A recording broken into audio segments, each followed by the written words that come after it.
Welcome, future doctors, to another episode of the Future Minority Doctor podcast with Dr. Zulma and Marina, where we bring you conversations to empower and inspire you to contribute to your community and the world by becoming a doctor. Welcome back, everyone. Thanks for joining us for another episode of our podcast. We hope you've been enjoying our prior episodes and have been learning from them and getting good tips to help you on your own pre-medical journey and in being successful in getting to medical school ultimately. Today, we want to talk to you about a topic that is becoming a little more popular. A lot of athletes have started to use this. A lot of people in a lot of different circles have started to use this, and that is visualizations. Visualizations are basically ways of using your imagination and your mind to picture something, to picture yourself doing something or to picture something happening that enhances your ability to actually achieve that goal.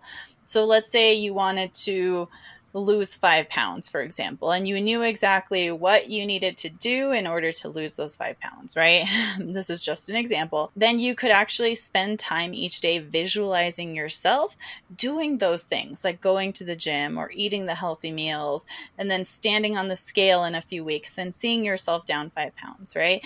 And the very act of visualizing this actually helps your brain and helps your body and helps your psychology to be able to enact those things that you need to do in order to reach your goal. So there's this very interesting study from a few years back. I think it happened in 2020 somewhere in Kansas, and they took 130 student athletes at a university from a bunch of different sports like baseball, basketball, tennis, swimming, etc.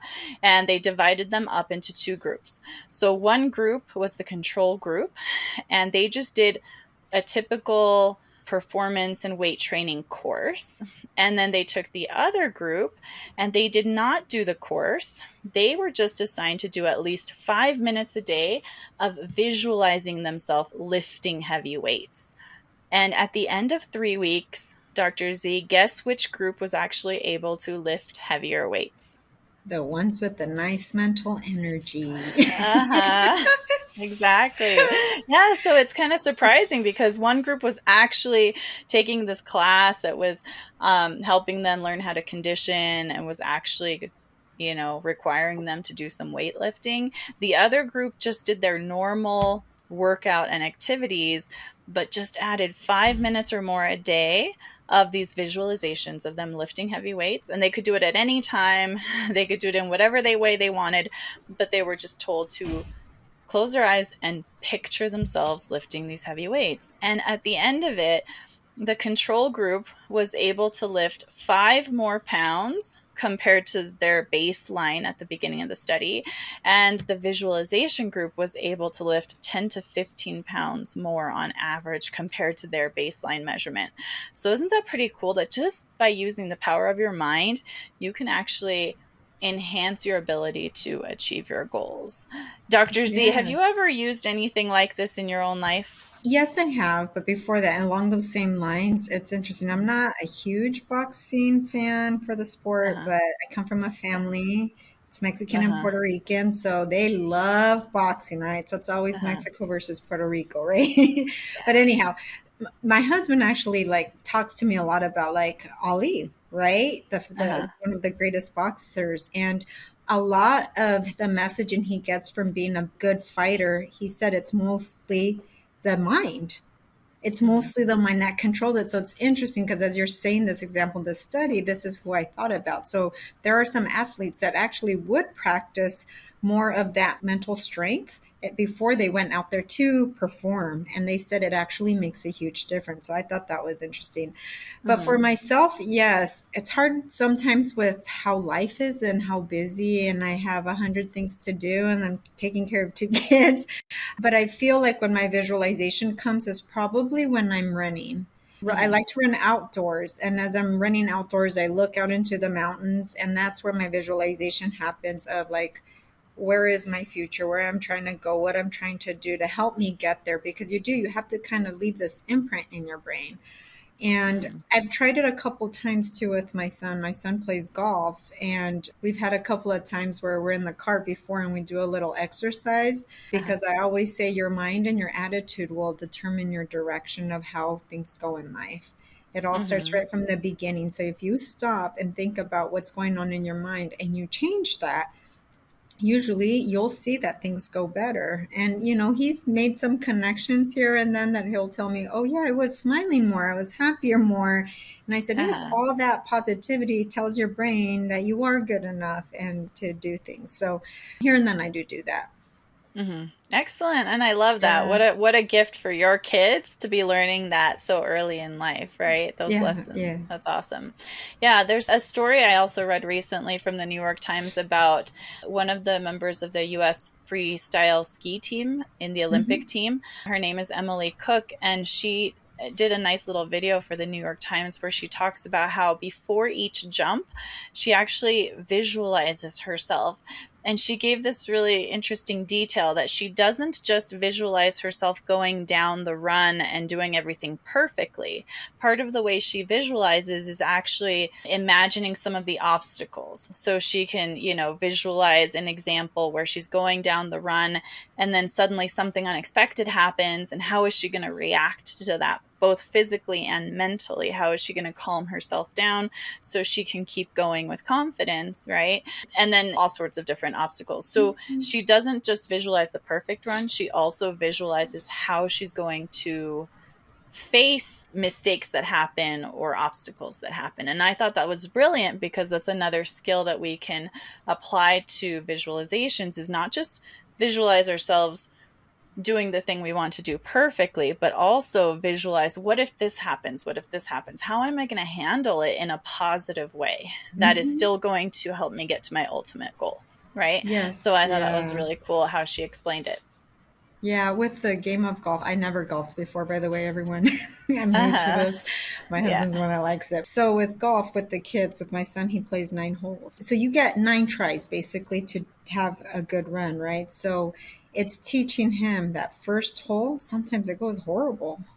But Uh-huh. right again, he gets a clean slate and then say, okay, what happened there? What are you going to learn from it? It's like you have to reshift yourself really quickly from going towards something bad happen. Okay, does it mean it's necessarily going to carry on to the next hole? And then you have to reshift your brain into thinking, oh, wait a minute. Okay, now what can I do to make this go? So again, along like the skier, they have to think about all the things that can go wrong, or something that just went wrong 2 minutes ago, and then you're on Mm-hmm. again to try to Uh-huh. reframe yourself to still continue that visualization. So I Mm-hmm. feel like with learning with my son, with the sport that he's doing, it very much tests that minute after minute after minute. But Uh-huh. it does work, and it's interesting because I get to see it in my son when his attitude is not that good, the game doesn't go well. Mm-hmm. When his Oh yeah. attitude is more positive, he can have a bad shot, but then he's able to fix it Mm-hmm. because of just the way he's reacting to things. And it must be this visualization he has. So it's just interesting to see someone else doing it, and how when it goes good and when it goes bad, and how they're able to reshift based on that initial approach they took.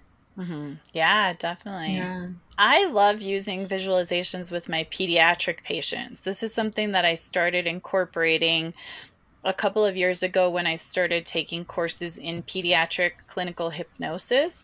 Hmm. Now, of course, the word hypnosis can be scary to some people, but it shouldn't be, because a lot of it is just guided imagery, meditation, Hmm. mindfulness. There's a lot of overlap. It's just a word.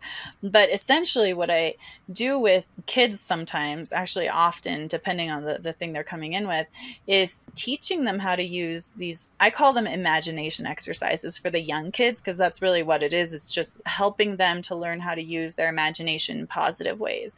Because a lot of kids, especially kids suffering from anxiety, and not just kids, Hmm. but if you never learn how to deal with it when you're an adult, this also happens, is our imaginations start to go wild, imagining all of the bad things that could happen, right? But Hmm. how many times do we use our imagination to picture all of the wonderful and positive things that could happen, right? Hmm. And part of that is just how our mind works. Our mind naturally has something called a negativity bias, which causes us to worry more about the possible that bad things that can happen versus think about the positive things that could happen. And from an evolutionary perspective, it's probably because if we were not worried about the tiger that might be hiding behind the bush, we would die, right? And so our brain developed this tendency to think more of the negative compared to the positive. But unfortunately, if we don't learn how to control that or how to harness that in better ways, then it can get out of control and it can contribute to anxiety and depression in both children and adolescents and adults like us. So I love using visualizations to help these kids to learn how to harness that imagination for good, right? Instead of just constantly worrying. And I get kids referred to me who have been in car accidents. And so usually they come in complaining of neck pain or back pain. Usually there's nothing terrible, or they've had x-rays that were normal, but they're still in pain. And what that tells me is that certain parts of their body have tightened up in reaction to the car accident. And also there's an element of post-traumatic stress from the accident as well, because it was a fearful incident, right? Like their body experienced the adrenaline rush from that, and that caused, both the physical nature of it and the emotional nature of it caused certain restrictions in their muscles and their tendons and their tissues to develop. And so I do a type of massage with them. But while I'm doing the massage to help with that, I teach them these visualizations. And so an example of this would be what I call my bubblegum visualization. And anybody can do this. You don't have to be a kid. It's a self-relaxation visualization. And it's allowing the kid to learn how to relax their own body and feel into their own body as well. And so I tell them, imagine that your neck or your back is a big piece of bubble gum. And you know how when you chew bubble gum, it starts out hard and stiff. And then as you chew it, it starts to get softer and softer and stretchy and flexible. So just imagine that your neck is that piece of bubble gum and it's starting to get softer and softer and stretchy and flexible, just how it used to be before the accident. And so I talk with them and I watch how they're reacting, and I continue to repeat some of those messages for a few minutes, depending on how old the child is. Some of them can just do it for 1 minute and some of them can do it for 5 minutes. And then I tell them to go home and practice every night as they're going to bed, as they're falling asleep. I want you to practice your bubblegum exercise.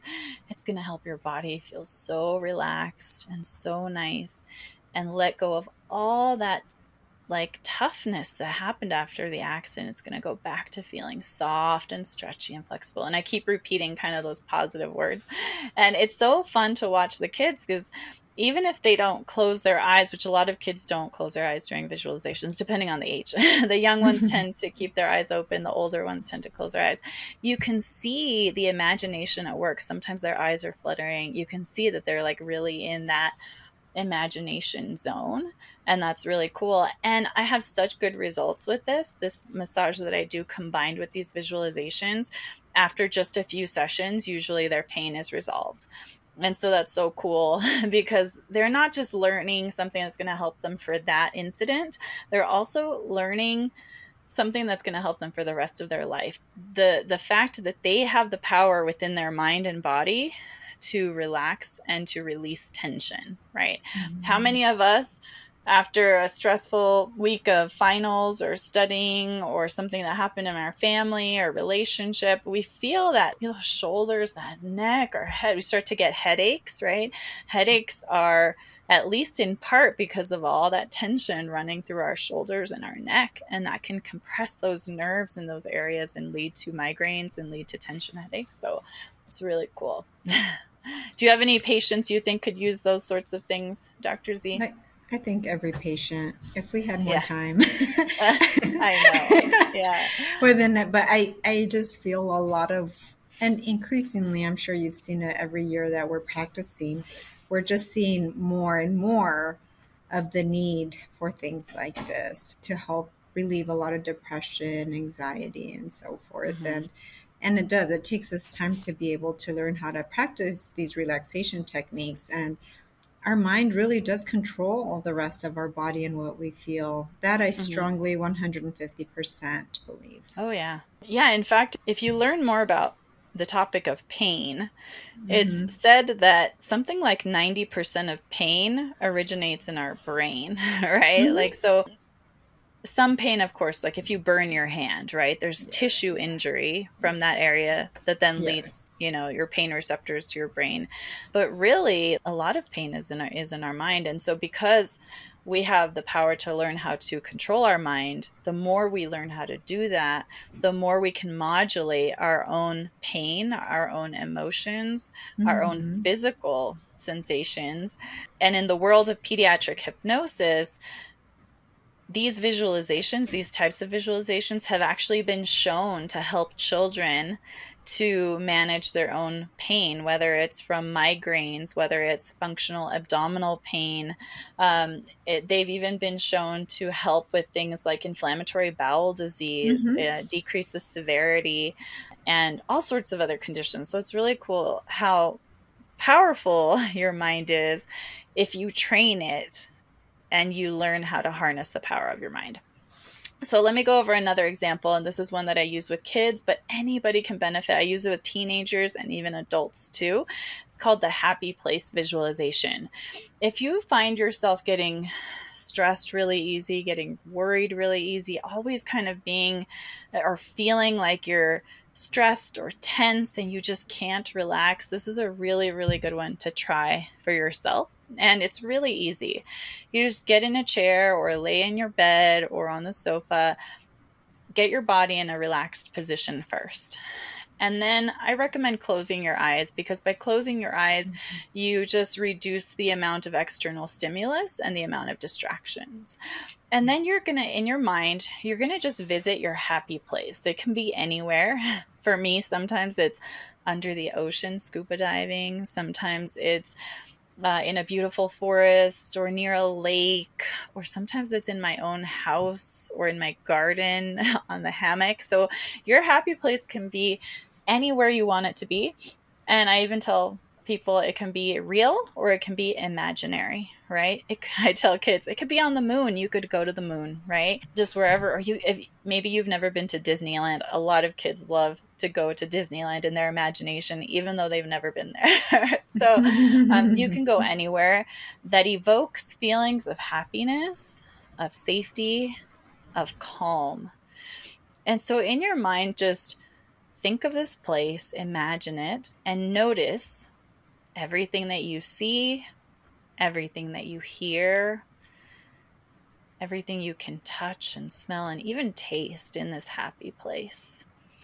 And you can either just sit somewhere and enjoy this beautiful, relaxing, calming place, or you can walk around and explore.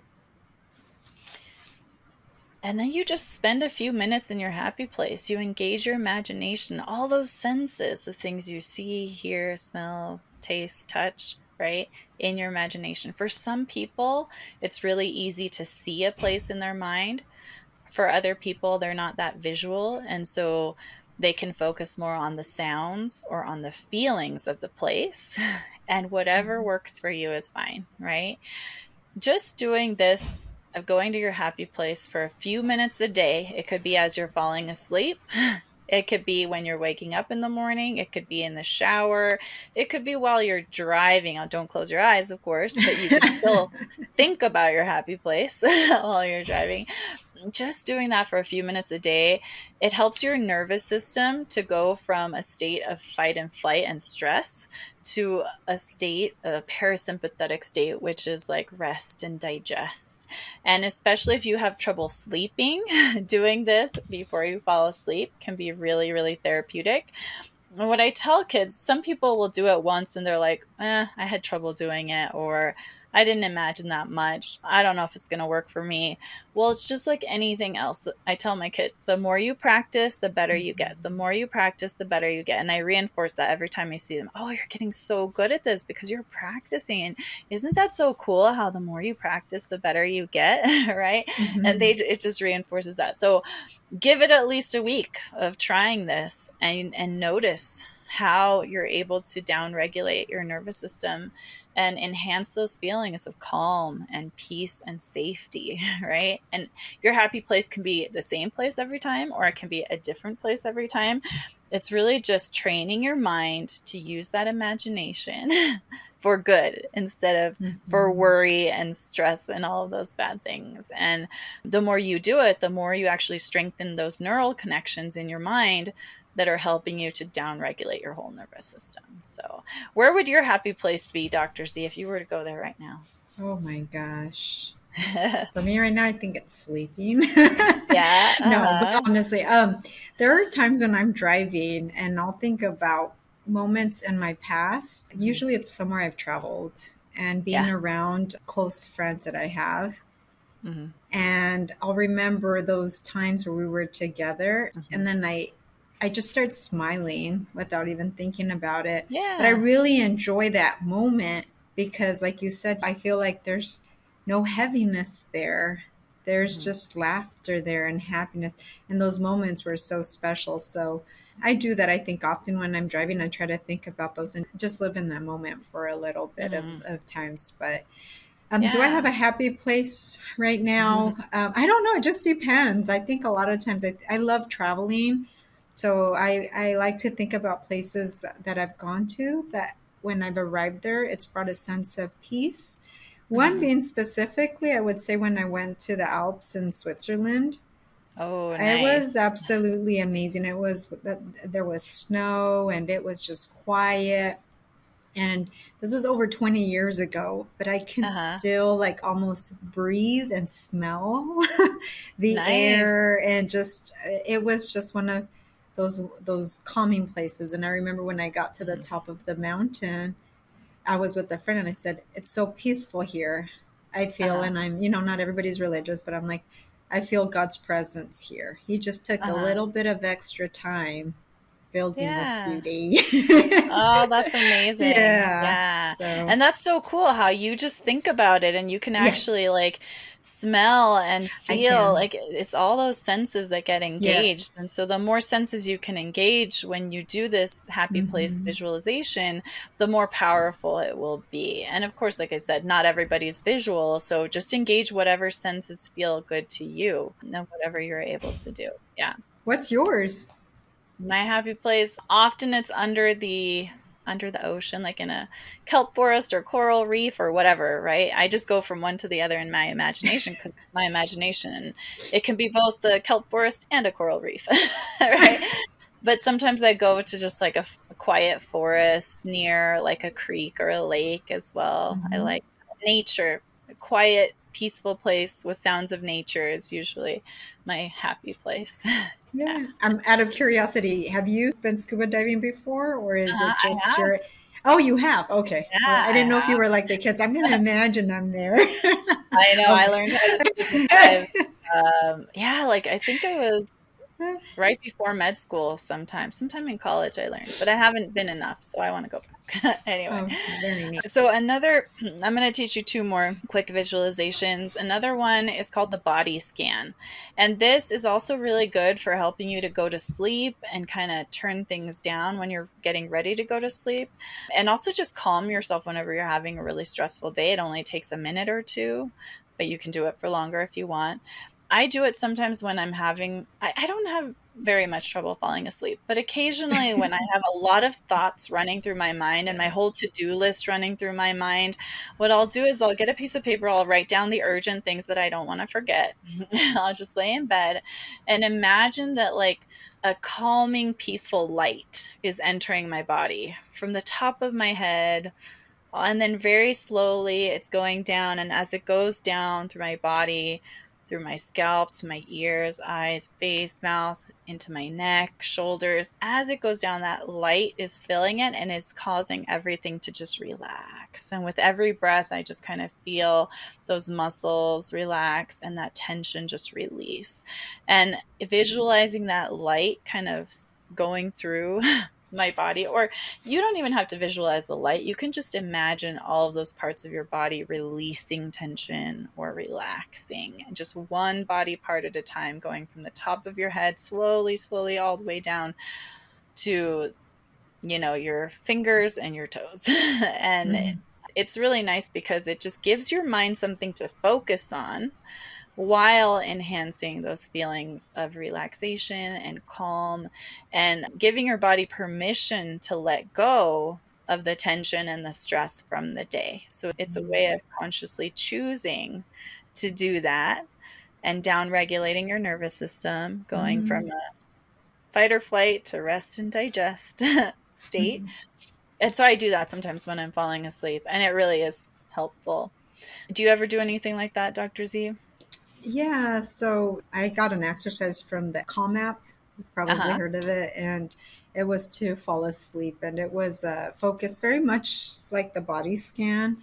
Mm-hmm. Breathing, focusing on your breathing. But there was another one too where any thoughts, because just like you, at night is where I'm thinking about all my to dos, like my 100 to dos. So the exercise of letting each one of those things that you're worried about, picturing that there's clouds passing by and each one of them just takes all of your whatever it might be, your worries, your thoughts, and you can just see it just go, and it's like letting go of that load, that mental load you have. Mm-hmm. And then I fall asleep. I'm like you though, I fall asleep very easily, but it does bring, like, I can feel my breathing change or my Mm-hmm. heart rate change. So you Yeah. start feeling that breathing gets slower and slower versus when you have a lot on your mind, believe it or not. But your breathing, once you pay attention to it, you can feel that it's going faster. Uh, yeah, Yeah. that's great. And that reminds me of another one I'll mention quickly that I do with the kids and teens a lot. I call it the balloon release. And Hmm. so I tell them, imagine that you have this pile of empty balloons next to you, and you're going to choose something from this week or from today that happened. It could be something that made you feel sad or mad or frustrated or guilty. And you want to let go. We're going to let go of that emotion. Okay. We're going to say goodbye. We're going to choose to see it and then send it on its way. And so you're going to pick Hmm. up one of those balloons next to you. And you're going to blow it in, blow into it. And you're going to blow all that anger or sadness or whatever emotion you want to let go of. You're going to blow it into that balloon, make it as big as you want. And when you're done blowing that out, you're going to tie off that balloon. And this is a cool helium balloon. So you're going to tie a string onto it and you're going to lift your arm up and let it go. And you're going to watch it drift away slowly into the distance. Watch it get farther and farther away until suddenly it's so far away that it disappears. Oh my gosh, doesn't that feel so good to let that go? And now you can go back to your body and your mind and ask yourself, did I let go of everything I want to let go of, or is there still a little bit more? And if there's still a little bit more, you can get another balloon and do the same thing. And so just that, like, 2-3 minute exercise is really cool because it's the same concept as you do with the clouds. Hmm. Hey, like, something today made me feel really sad or made me feel Hmm. really angry.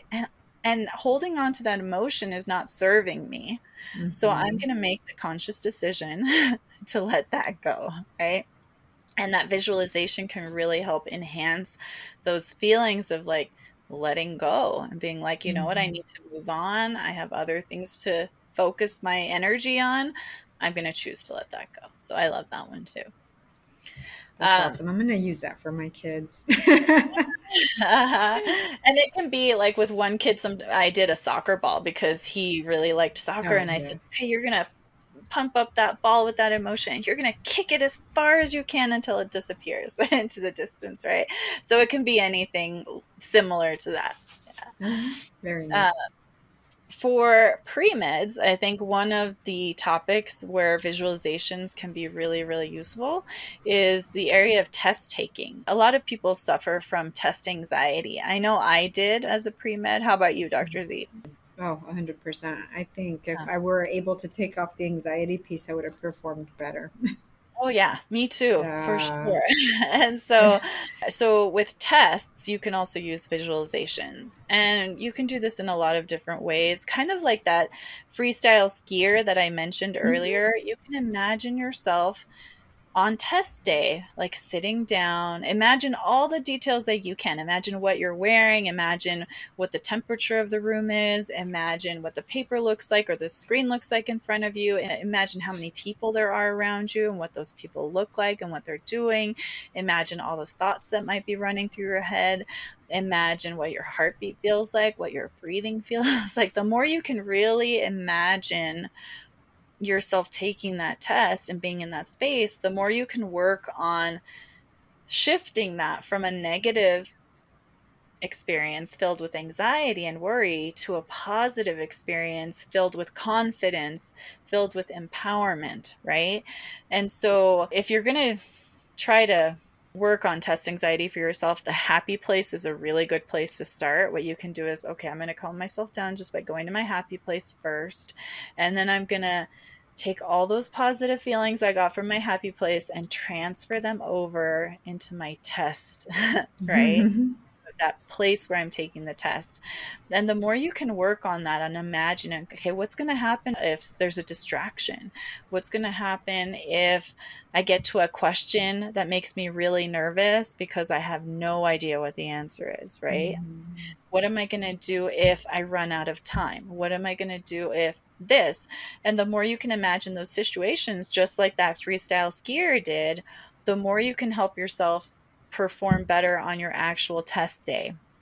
And during those visualizations, as you imagine all those things that could happen, imagine yourself figuring it out. Imagine yourself saying, it's okay, I'm going to move on. Imagine yourself spending 5 seconds thinking of your happy place and bringing those positive feelings back to yourself, right?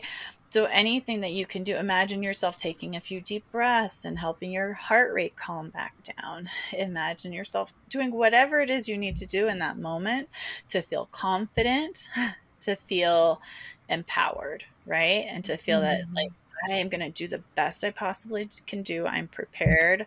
I've got this, right? Yeah. And even just repeating mantras in your mind during that visualization, like I am confident, I am calm, I can do this, right? That can help because that also helps rewire your brain in more positive ways. And just Yeah. like we tell the kids, the more you practice, the better you get. The same with this. Yeah, I agree. And I think an important thing to point out is with these exercises, so it's causing you to go to a happy place and feel confident and relaxed. We're not saying that it's going to be perfect, Yeah. right? And it's not that, oh, I'm practicing this and then you get stumped on a hard question. It's Mm-hmm. really dealing about once you get to the hard question, thinking about like, I'm not supposed to know everything, right? But I'm still confident enough that I will probably know most of it, but Yeah. allow yourself room for error. And I think the example that you gave is great, especially if you can try this if you're prepping to take the MCAT. Just start practicing with your practice MCATs that you take. Mm-hmm. If you can do that and practice that a couple times, perhaps it'll make a difference when you show up to the real MCAT as well, as Dr. Marina said. Because I feel for most of the pre-meds, that's absolutely the exam where our anxiety is through the roof. Uh-huh. Yeah. Yeah. Yeah. And I love the point that you just made that these visualizations aren't necessarily going to help you to get a perfect score Yeah. on an exam, right? You still have to do the work, the study, the preparation, Yeah. right? And then even then, you may not do as well as you want to do, but it's going to help you to perform at the top of your ability level, Exactly. right? And so it's going to help you do the best that you are capable of doing. Because Mhm. what happens when you have test anxiety is that like 30 or 50% of your brain is occupied with all those worries and all those thoughts and all those Mhm. anxieties, which means that you have 30 to 50% less of your brain to devote to taking the test.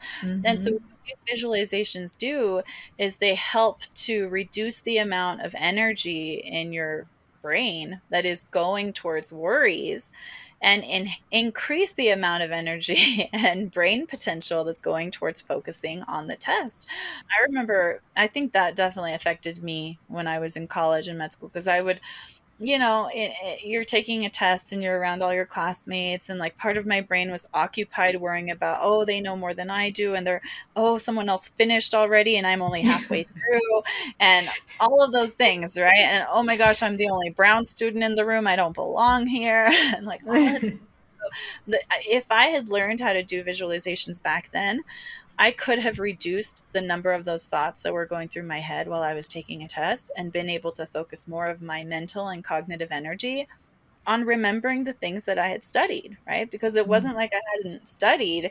It was just that I hadn't learned how to calm down all those racing thoughts in my head and all those worries in order to do the best that I could do, right? And so that's what Exactly. these visualizations are about, is about enhancing your ability to be calm and focused during an exam instead of letting your mind race with all those worries that don't need to be there, right? Yeah.